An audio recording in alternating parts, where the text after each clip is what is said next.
नमस्कार दोस्तों, मैं हूं संतोष पाठक और आप देख रहे हैं मेरा YouTube चैनल क्राइम फाइल। तो चलिए पिछली कहानी लापता औरत को आगे बढ़ाते हैं। पिछली कहानी में आपने सुना तान्या शर्मा थाने पहुंची हुई थी। वहां उसने लाश की तस्वीर देखी, लाश के तन से बरामद सामान देखे। हालांकि लाश का चेहरा कुचल दिया गया था, मगर तान्या को वो अपनी भाभी की लाश जैसी लाश तो लग ही रही थी। गारंटी से नहीं कह सकती थी कि वो लाश जो है अनीता की थी, लेकिन लग उसे इस वक्त वैसा ही रहा था।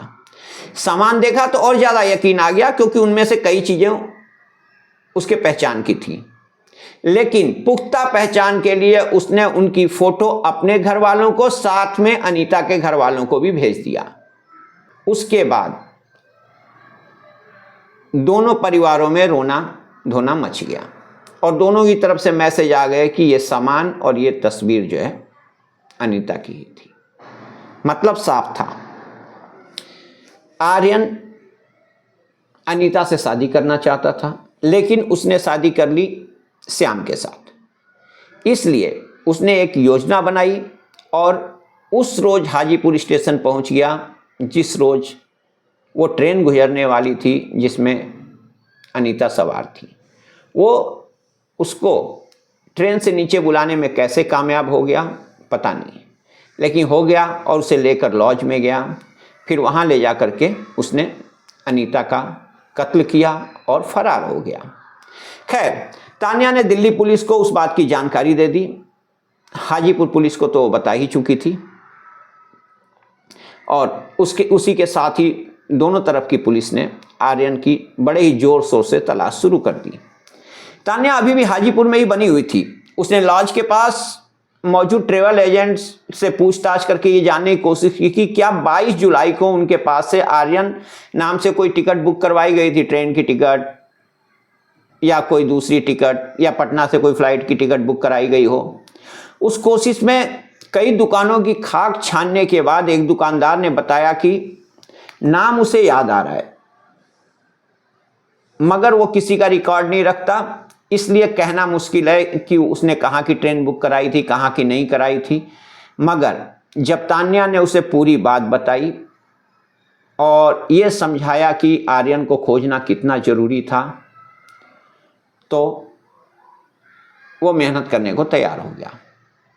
उसने करीब 1 घंटा लगाकर आखिरकार वो टिकट खोज निकाली जो आर्यन ने बुक करवाई थी। ट्रेन थी पवन एक्सप्रेस, टाइम था 6:25 और टिकट 22 तारीख की थी और वो बनारस तक का टिकट था, वाराणसी तक का। तो अब कहानी ये थी कि 21 को वह हाजीपुर पहुंचा, होटल में रुका, अनीता की हत्या की और 22 की शाम वहां से निकल गया। 23 को लाश बरामद हो गई। पवन एक्सप्रेस का वाराणसी का समय रात 12 बजे का था। किसी ट्रेन में सीट नहीं मिली, माफ कीजिए, तान्या ने उसी ट्रेन में सीट लेने की कोशिश की, नहीं मिली। किसी और ट्रेन में भी नहीं मिली, तो उसने टैक्सी बुक की और वाराणसी के लिए निकल गई। वो अपने भाई को बचाने के लिए किस हद तक परेशान थी, उसका अंदाजा आप इसी बात से लगा सकते हैं कि उसने पुलिस का भरोसा नहीं किया, पुलिस के किसी नतीजे पर पहुंचने का इंतजार नहीं किया। वो कातिल की तलाश में दौड़ रही थी, भागी भागी फिर रही थी। खैर, 8 बजे वो वाराणसी स्टेशन पहुंची और वहां एक टीटी से मिलकर उसे किसी तरह इस बात के लिए तैयार किया कि उसे 22 तारीख की उस वक्त की फुटेज देखने का कोई इंतजाम कर दे जिस वक्त पवन एक्सप्रेस वहां पहुंची थी। टीटी को सुनकर बहुत हैरानी हुई, लेकिन फिर जो है तान्या थी तो वकील ही, जैसे तैसे उसने उसको कन्विंस कर लिया और आगे टीटी ने किसी को तैयार कर लिया उस काम के लिए। एनीवे, काम जैसे भी हुआ, लेकिन आखिरकार तो हो ही गया। तान्या वहां की सीसीटीवी फुटेज, अपनी मनचाही सीसीटीवी फुटेज देखने में कामयाब हो गई। अब यहां से एक नई लीड उसके हाथ लगी। वो एक नई बढ़त थी शेयरिंग ऑटो के रूप में, जिसमें आर्यन स्टेशन के बाहर से सवार होता दिखाई दिया था। मगर हैरानी की बात यह थी कि वो अभी भी अकेला नजर आ रहा था। हालांकि शेयरिंग ऑटो था, बहुत से लोग बैठे थे, लेकिन वो तो खुद अकेला था। वो स्टेशन से अकेला बाहर निकला, जा करके टेम्पो में अकेला सवार हुआ। उसके पीछे कई लोग सवार हुए, लेकिन ये अंदाजा लगाना मुश्किल था कि उसके साथ कोई और भी था। खैर, उसके चांसेस भी नहीं थे, क्योंकि अनीता की लाश हाजीपुर में बरामद हो गई थी और साफ दिखाई दे रहा था कि वो अनीता ही थी और उसका कत्ल आर्यन ने किया था। तो अब ले देकर के मामला बस इतना था कि वो किसी भी तरह आर्यन का पता लगा लेती और वो गिरफ्तार कर लिया जाता, तो उसका भाई जो निर्दोष होते हुए भी 3-4 महीनों से जेल की हवा खा रहा था, उसे आज़ादी मिल जाती। तान्या का एकमात्र मकसद इस वक्त यही था। खैर, ऑटो खोजा, मतलब उस ऑटो को खोजा जिसका रजिस्ट्रेशन नंबर उसने सीसीटीवी फुटेज में देखा था। बहुत मेहनत की, क्योंकि वो रेगुलर ऑटो नहीं था, लेकिन उसके रजिस्ट्रेशन नंबर की डिटेल में ऑटो ड्राइवर का नाम आ गया। प्रॉब्लम ये हुई कि ड्राइवर का नाम तो था, लेकिन मोबाइल नंबर नहीं था। हाँ, एड्रेस मौजूद था, मगर उस एड्रेस पे जब तान्या पहुंची तो पता लगा कि वहाँ कोई नहीं रहता। मतलब पहले वो रहता था किराए पर, लेकिन अब नहीं रहता। किसी को नहीं मालूम था कि अब वो कहाँ रहता है। ड्राइवर का नाम राम कुमार था। वो पहले जिस गली में किराए पर रहता था, उसी गली में एक दुकान थी। वो दुकानदार इत्तेफाक से जो है ये जानने वाला निकल आया कि राम कुमार अब कहाँ रहता है। तान्या ने उससे राम कुमार के घर का पता लिया और उसी रात 8:30-9 बजे उसके घर पहुंची। वहाँ राम कुमार से मुलाकात हुई, आर्यन की तस्वीर उसे दिखाई, तो उसने आर्यन को पहचान लिया और बताया, जहाँ तक मुझे याद पड़ रहा है, इसे मैंने शिवपुर में छोड़ा था। शिवपुर वाराणसी सिटी से लगभग 7-8 किलोमीटर दूर बसा हुआ एक इलाका है, नई बस्ती कॉलोनी कह लीजिए, जहाँ बड़े और छोटे घर, खाली प्लॉट वगैरह होते हैं अभी भी। तो तान्या जो है वहाँ से निकली और शिवपुर पहुँच गई। अब शिवपुर में रात के 10 बजे 11 बजे पॉसिबल नहीं था कुछ भी पूछताछ कर पाना। वहाँ गई वह जरूर, लेकिन जिस टेम्पो से गई थी उसी टेम्पो से वापस एक होटल पहुँची और रात को ही रुक गई। अगली सुबह 10 बजे वो फिर से शिवपुर पहुंची और इस बार उसने उस कॉलोनी में रहते एक एक इंसान से पूछताछ करनी शुरू कर दी। कोई आता जाता दिख जाता, उससे आर्यन की तस्वीर दिखा देती, घर का दरवाज़ा खटखटा देती। ये सिलसिला करीब करीब 3 घंटे चला। फिर एक घर का दरवाज़ा खटखटाया उसने, दरवाज़ा एक औरत ने खोला। तान्या ने उसे आर्यन की तस्वीर दिखाई और बोला, ये मेरा भाई है, घर से भागकर कहीं आ गया है, ढूंढे नहीं मिल रहा है, क्या तुमने इसे कहीं देखा है? औरत ने झट हामी भर दी। सुनकर तान्या की खुशी का ठिकाना नहीं रहा। निश्चय ये एक बहुत बड़ी कामयाबी थी जिसके पीछे वो भाग रही थी। अब सबसे बड़ी समस्या ये थी कि वो दरवाजा खटखटाती और आर्यन उस पर हमला करके वहां से भाग निकलता तो वो कुछ नहीं कर पाती। कैसे रोकती उसे? और एक बार वो भाग जाता तो फिर उसे दोबारा खोजना आसान नहीं होता और कोई उसकी बात पे विश्वास नहीं करता कि आर्यन वहां रह रहा है, या ये कि आर्यन ने ही अनीता का कत्ल किया था, उसके भाई श्याम का उस मामले में कोई हाथ नहीं था। ये स्थिति बड़ी विकट थी। आखिर मुजरिम था वो, एक कत्ल कर चुका था और यूं खुद को पकड़ा जाता देखता तो कैसे वो तान्या को जिंदा छोड़ देता, और छोड़ भी देता तो फरार हो जाता। मतलब कम से कम तान्या के बस का नहीं था कि उसे वहां रोक कर रख लेती और पुलिस को बुला लेती। तब उसने पुलिस को फोन किया और एक इमरजेंसी का हवाला देकर शिवपुर बुला लिया। एक सब इंस्पेक्टर और 2 सिपाही पहुंचे थे। सब इंस्पेक्टर ने उसकी पूरी बात सुनी और जैसे ही बात खत्म हुई, उस पर भड़क उठा। बोला ये कौन सा तरीका है, आपके कहने पे ऐसे ही हम किसी को भी उठा लेंगे? कोई एफआईआर दर्ज है उसके नाम से तो दिखाइए। दिल्ली पुलिस आई होती तो भी ठीक था, आप होती कौन है मैडम, आपके कहने पे हम कैसे उसे उठा लेंगे? तान्या ने उसे समझाया, बहुत समझाया कि अगर वो फरार हो गया तो दोबारा खोजे भी नहीं मिलेगा। थी तो वकील ही, इसलिए जैसे तैसे उन्हें कन्विंस करने में कामयाब हो गई, इस शर्त पर कि थाने उसे तभी ले जाएंगे, मतलब पुलिस ने कहा कि पकड़ तो लेंगे लेकिन थाने उसे तभी ले जाएंगे जब वो साबित कर देगी कि सच में उसके खिलाफ कोई मामला दर्ज है, और दिल्ली पुलिस या हाजीपुर पुलिस की कॉल भी आएगी उनके पास, तब जा करके उसे विधिवत जो है गिरफ्तार किया जाएगा, और नहीं तो गिरफ्तार करके भी वो लोग छोड़ देंगे, क्योंकि उनके थाने में उसके खिलाफ कोई मामला दर्ज नहीं था। तान्या ने हामी भर दी, क्योंकि इसके अलावा उसके पास कोई रास्ता ही नहीं था। खैर, 3 पुलिस वाले और तान्या, ये चारों उस मकान तक गए जो किसी मोहन भाई साहब का मकान था। तान्या ने दरवाजे पर दस्तक दी, पुलिस अगल बगल होकर के खड़ी हो गई। दरवाजा थोड़ा देर से खुला लेकिन आखिरकार खुल गया, और जिसने खोला उसे देखकर तान्या के पैरों तले जमीन खिसक गई। वह औरत कोई और नहीं बल्कि अनीता थी। वो अनीता जिसके कत्ल के इल्जाम में, जिसकी गुमशुदगी के इल्जाम में तान्या का भाई श्याम कुमार जेल की हवा खा रहा था, जिसे गायब करने के इल्जाम में उसका पूरा परिवार जेल पहुंच गया था। मतलब हद हो गई।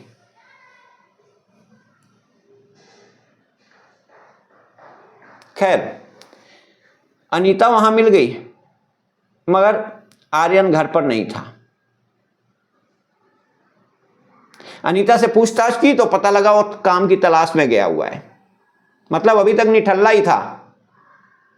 तान्या ने पूछा खाते पीते क्या हो तुम दोनों, तो उसने बताया कि कुछ पैसे मैं लेके आई थी, कुछ उसके पास थे, उसी से काम चल रहा है 3-4 महीनों से, लेकिन अब वो पैसे खत्म हो गए। घर के बारे में पूछा गया तो बोला गया वो उसके एक रिश्तेदार के पहचान वाले का घर था, जो उन्होंने किराए पे ले लिया था क्योंकि खाली पड़ा था। खैर, आगे तान्या ने दिल्ली पुलिस से यूपी पुलिस की बात कराई। दिल्ली पुलिस ने यूपी पुलिस से मदद मांगी।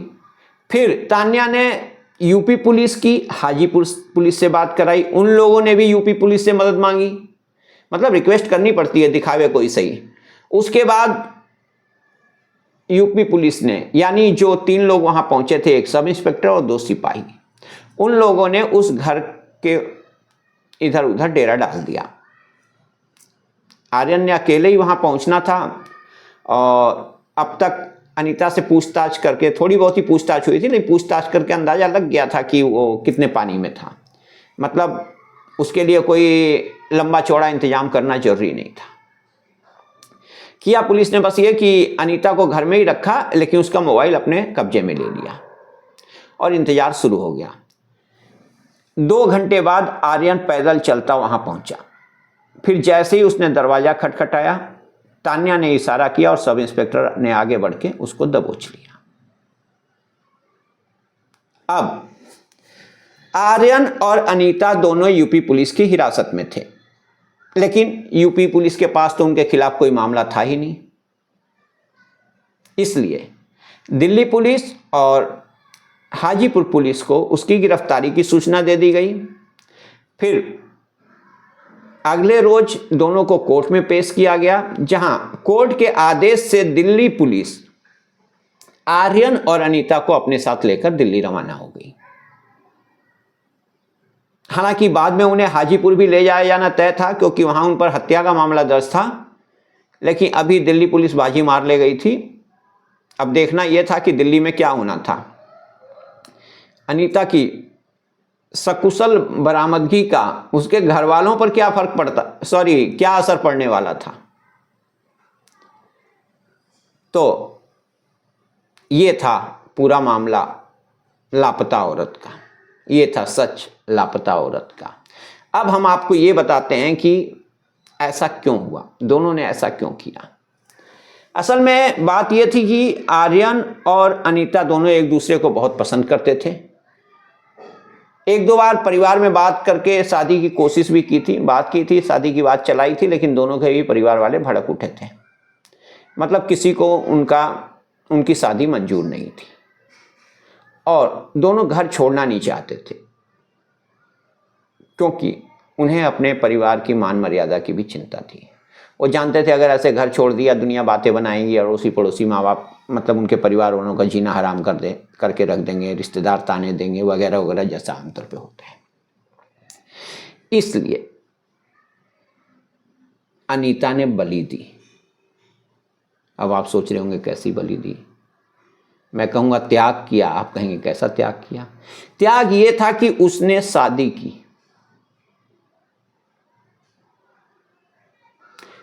जो भी पहला रिश्ता, पहला लड़का उसके माँ बाप ने उसे दिखाया, हालांकि श्याम कुमार में कोई कमी नहीं थी, अच्छा कमाता था, कमाता है आज भी, और घर बार भी सब बढ़िया था, नौकरी बढ़िया थी। लेकिन कहने का मतलब यह है कि माँ बाप ने जो भी पहला लड़का दिखाया अनीता को, उसने शादी के लिए हाँ कर दी, एकदम आज्ञाकारी बेटी की तरह। शादी हो गई। अब प्लानिंग यही थी कि शादी के बाद जब अनीता गायब होगी तो यही समझा जाएगा कि श्याम कुमार ने उसके साथ कुछ कर दिया है, क्योंकि गायब होने की प्लानिंग भी घर से बाहर करनी थी। तो आगे श्याम कुमार होता जेल में या किसी वजह से छूट भी जाता, मतलब उन्हें इस बात से कोई फर्क नहीं था कि श्याम कुमार बाहर रहे या श्याम कुमार जेल चला जाए, मतलब जानबूझ के उसे नहीं फंसाना चाहते थे, लेकिन उनकी मजबूरी थी। अगर श्याम जेल चला जाता तो चला जाता, उसमें कुछ नहीं कर सकते थे, बच जाता तो भी अच्छी बात थी। तो इस तरह क्या होता कि मामला यही होता कि अनीता का किसी ने कत्ल कर दिया, और ज़्यादातर चांस यही था कि ज़्यादातर चांसेस इसी बात के थे कि कातिल श्याम ही था। तो मतलब श्याम ने बीवी का मर्डर कर दिया, और जो मर गई औरत उसकी बेइज्जती क्या होनी है, ये थी इनकी प्लानिंग। अब इन्होंने किया क्या, योजना के मुताबिक अनीता ने श्याम को गुवाहाटी चलने के लिए तैयार किया। फिर 20 तारीख की सुबह अवध आसाम एक्सप्रेस में बैठ करके दोनों गुवाहाटी के लिए रवाना हो गए। अगले रोज सुबह ट्रेन 4:30 बजे जब हाजीपुर पहुंची तो उस वक्त तक अनीता एक बुर्का पहनकर नीचे उतरने के लिए तैयार हो चुकी थी। आगे वह आर्यन के पीछे पीछे स्टेशन से बाहर निकली और उसी टेम्पो में सवार हो गई जिसमें आर्यन बैठा था, लेकिन ऐसे हो गई कि कोई देखकर यह नहीं कह सकता था कि वो उसके साथ थी। थोड़ा आगे जा करके वो टेम्पो से उतर गई और एक लॉज में रुक गई, जबकि आर्यन विक्रम लॉज पहुंचा। वहां उसने एक कमरा लिया और शिफ्ट हो गया। पूरा दिन वो लॉज के अंदर बना रहा। फिर शाम को वो बाहर निकला। बाहर निकलकर उसने लॉज के बाहर का कैमरा तोड़ दिया। इसके बाद वो अंदर आया और हर फ्लोर पर, पहला दूसरा तीसरा, 3 ही फ्लोर थे, ग्राउंड फ्लोर पर कोई कैमरा नहीं लगा था, तीनों फ्लोर के कैमरों पर उसने टेप चिपका दिया। उसके बाद वो बाहर गया और उसने एक प्रोस्टिट्यूट हायर की और उसे लेकर लॉज में पहुंचा। लॉज में पहुंचने के बाद वो उसे फायर एग्जिट की सीढ़ियों के रास्ते अपने कमरे तक ले गया और वहां उसी रात गला घोंटकर उसकी हत्या कर दी। हत्या के बाद उसने जग से, पानी के जग से उसको कुचलना चाहा, लेकिन चेहरे पे कोई खास असर नहीं हुआ, तो उसने जग रख दिया और वहां से बाहर निकला। बाहर निकलकर वो जाकर एक बार अनीता से मिला। फिर अनीता के कपड़े और अनीता की ज्वेलरी अपने साथ ले आया, साथ में एक बड़ा सा पत्थर भी। कमरे में पहुंचकर उसने उस लड़की को जिसे उसने हायर किया था, उसका चेहरा बुरी तरह कुचल दिया। फिर उसने कपड़े चेंज किए, मतलब अनीता के कपड़े उसे पहना दिए, अनीता के जेवर भी उसे पहना दिए। जेवर का मोह त्यागना बहुत जरूरी था, क्योंकि उन्हें जो है एक अनजान लाश को अनीता की लाश साबित करनी थी। हालांकि बहुत सारे तरीके थे जिनसे कि अगर कोई गहराई में घुसने की कोशिश करता तो ये साबित हो जाता कि वो अनीता की लाश नहीं थी। लेकिन ये मामला ही ऐसा था जो 3 स्टेट में घूम रहा था, इसलिए इतनी गहराई की जांच पड़ताल नहीं होने वाली थी, कोई डीएनए वगैरह मतलब ऐसी नौबत नहीं आने वाली थी। तो सोचा बहुत अच्छा था, अनीता मर गई, श्याम ने मारा और जेल पहुंच गया, मतलब किस्सा खत्म। किसी का इस बात की तरफ ध्यान नहीं जाने वाला था कि अनीता जिंदा भी हो सकती थी। खैर, तो इसके बाद क्या किया, दोनों ने अलग अलग टिकट लिया एक ही ट्रेन का और उसी शाम बनारस के लिए निकल गए। बनारस में उसने पहले ही बात कर रखी थी अपने दोस्त के एक जानकार से, जिनका एक नया घर बन के तैयार हुआ था, अभी उसको कलर भी नहीं किया गया था, बस पलस्तर ही होके हटा था। वहाँ उन लोगों ने रहना शुरू कर दिया। कुछ पैसे थे दोनों के पास, जब तक वो चले 2-3 महीने घर से बाहर नहीं निकले, लेकिन उसके बाद काम धंधे की तलाश जरूरी हो गई। तो दोनों का इरादा यही था कि आगे की सारी जिंदगी गुमनामी के अंधेरे में गुजार देंगे। अनीता चाहकर भी अपने घर वालों से संपर्क नहीं कर सकती थी, ना ही ससुराल वालों से, लेकिन आर्यन तो कर सकता था। इसलिए उसने अपने माँ को फ़ोन करके सब बता दिया था। सब मतलब ये कि अब वो और अनीता शादी कर चुके थे और एक साथ रहना। जी हाँ, दोनों ने शादी कर ली थी। माफ़ कीजिए, मैं ये बात बताना आपको भूल गया। बनारस पहुंचने के कुछ दिनों बाद ही दोनों ने शादी कर ली थी। वो बात आर्यन अपनी माँ को बता चुका था, लेकिन माँ चुप थी, क्योंकि सारे हंगामे की खबर उसे लग चुकी थी। ऐसी स्थिति में वो जुबान खोल देती तो वहीं के वहीं ये केस सॉल्व हो जाना था। तो दोस्तों, ये थी लापता औरत की कहानी आपको कैसी लगी कमेंट बॉक्स में ज़रूर लिखें। और अभी तक अगर आपने हमारे चैनल को सब्सक्राइब नहीं किया है तो ज़रूर करें, ताकि आपको हमारे नए वीडियो के अपडेट मिलते रहें और कोई भी कहानी आप मिस न कर पाएं। तब तक के लिए नमस्कार।